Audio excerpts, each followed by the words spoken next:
music is called afro-beat. It's a new vehicle for modern activism for Africans all over the world. It represents the vision, bring tribute to it, for they often incorporate the whole new world of modern black music from every corner of the earth, like funk, jazz, rockers, hip-hop, and all the new forms of black music arising in the ghettos of Africa, America, and Europe.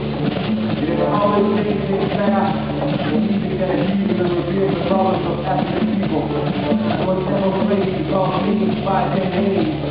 Never can be used as a metaphor when using government leaders, international organizations, and big corporations, which come to lead to the actual state of Africa.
comes from Nigeria, Africa. Was invented in Lagos by Mr. Johnny Allen and Mr. Fela Kuti, the best president. He's a mixture of highlights and Yoruba divinity.